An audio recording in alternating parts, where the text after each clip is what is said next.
Hi, everyone. I'm Melissa Slotkin. I'm honored to have the opportunity to speak tonight. It's late, so I promise to be a lot shorter than what you just watched. I won't take it personally if you've never heard of me. I'm the new senator from the great state of Michigan, where I grew up. I've been in public service my entire life because I happened to be in New York City on 9/11 when the Twin Towers came down. Before the smoke cleared, I knew I wanted to make a life in national security. I was recruited by the CIA and did 3 tours in Iraq alongside the military. In between, I worked at the White House under President Bush and President Obama, 2 very different leaders who both believed that America is exceptional. You can find that same sense of patriotism here in Wyandotte, Michigan, where I'm speaking from tonight. It's a working-class town just south of Detroit. President Trump and I both won here in November. It might not seem like it, but plenty of places like this still exist across the United States. Places where people believe that if you work hard and play by the rules, you should do well and your kids should do better. It reminds me of how I grew up. My dad was a lifelong Republican, my mom a lifelong Democrat. But it was never a big deal because we had shared values that were bigger than any one party. We just went through another fraught election season. Americans made it clear that prices are too high and that the government needs to be more responsive to their needs. America wants change, but there's a responsible way to make change and a reckless way. And we can make that change without forgetting who we are as a country and as a democracy. So that's what I'm going to lay out tonight. Because whether you're from Wyandotte or Wichita, most Americans share 3 core beliefs: that the middle class is the engine of our country, that strong national security protects us from harm, and that our democracy, no matter how messy, is unparalleled and worth fighting for. Let's start with the economy. Michigan literally invented the middle class, the revolutionary idea that you could work at an auto plant and afford the car you were building. That's the American dream. And in order to expand and protect the middle class, we have to do a few basic things. We need to bring down the price of things we spend the most money on: groceries, housing, healthcare. We need to make more things in America with good-paying union jobs and bring our supply chains back home from places like China. We need to give American businesses the certainty they need to invest and create the jobs of the future. And we need a tax system that's fair for people who don't happen to make $1 billion. Look, the president talked a big game on the economy, but it's always important to read the fine print. So, do his plans actually help Americans get ahead? Not even close. President Trump is trying to deliver an unprecedented giveaway to his billionaire friends. He's on the hunt to find trillions of dollars to pass along to the wealthiest in America. And to do that, he's going to make you pay in every part of your life. Grocery and home prices are going up, not down, and he hasn't laid out a credible plan to deal with either of those. His tariffs on allies like Canada will raise prices on energy, lumber, and cars, and start a trade war that will hurt manufacturing and farmers. Your premiums and prescriptions will cost more because the math on his proposals doesn't work without going after your health care. Meanwhile, for those keeping score, the national debt is going up, not down. And if he's not careful, he could walk us right into a recession. And one more thing. In order to pay for his plan, he could very well come after your retirement, the Social Security, Medicare, and VA benefits you worked your whole life to earn. The president claims he won't, but Elon Musk just called Social Security the biggest Ponzi scheme of all time. While we're on the subject of Elon Musk, is there anyone in America who is comfortable with him and his gang of 20-year-olds using their own computer servers to poke through your tax returns, your health information, and your bank accounts? No oversight, no protections against cyber attack, no guardrails on what they do with your private data. We need a more efficient government. You want to cut waste? I'll help you do it. But change doesn't need to be chaotic or make us less safe. The mindless firing of people who work to protect our nuclear weapons, keep our planes from crashing, and conduct the research that finds the cure for cancer, only to rehire them 2 days later?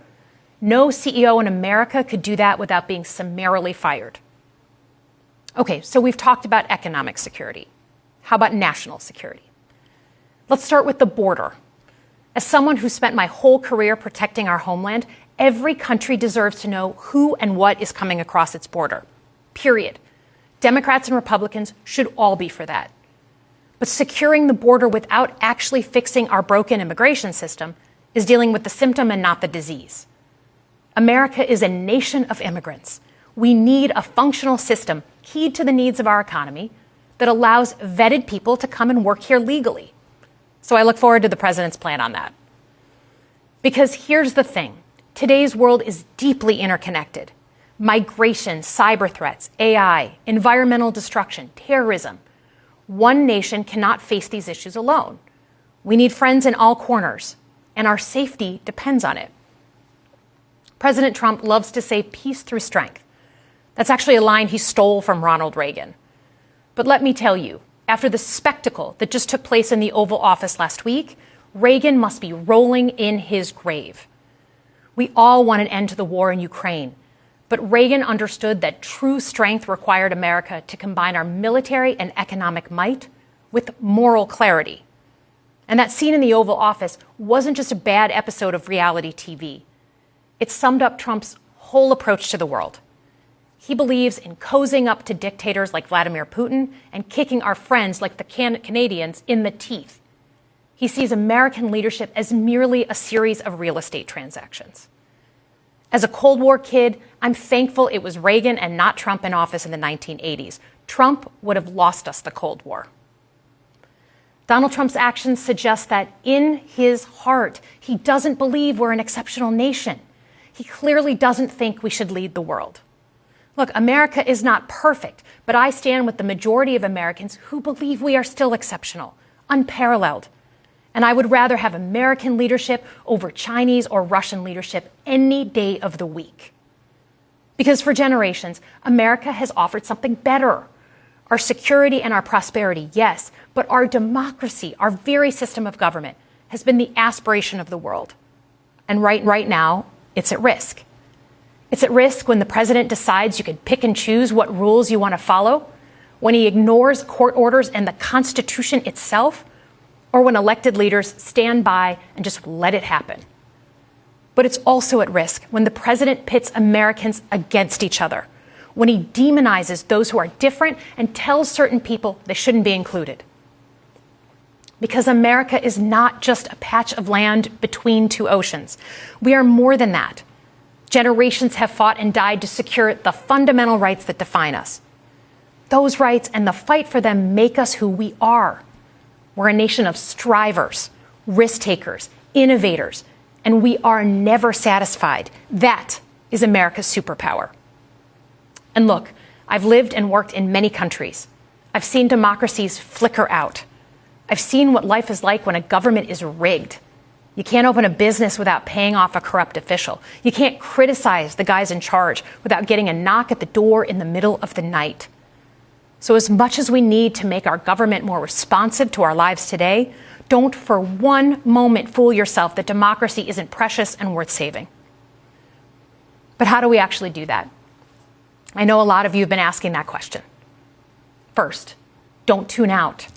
It's easy to be exhausted, but America needs you now more than ever. If previous generations had not fought for this democracy, where would we be today? Second, hold your elected officials, including me, accountable. Watch how they're voting. Go to town halls and demand they take action. That's as American as apple pie. Third, organize. Pick just one issue you're passionate about and engage. And doom scrolling doesn't count. Join a group that cares about your issue and act. And if you can't find one, start one. Some of the most important movements in our history have come from the bottom up. In closing, we all know that our country is going through something right now. We're not sure what the next day is going to hold, let alone the next decade.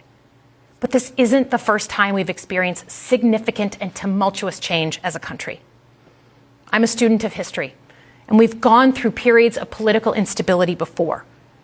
And ultimately, we've chosen to keep changing this country for the better.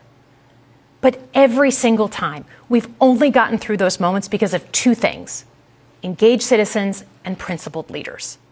Engaged citizens who do a little bit more than they're used to doing to fight for the things that they care about, and principled leaders who are ready to receive the ball and do something about it. So thank you tonight for caring about your country. Just by watching, you qualify as engaged citizens. And I promise that I and my fellow Democrats will do everything in our power to be the principled leaders that you deserve. Good night, everyone.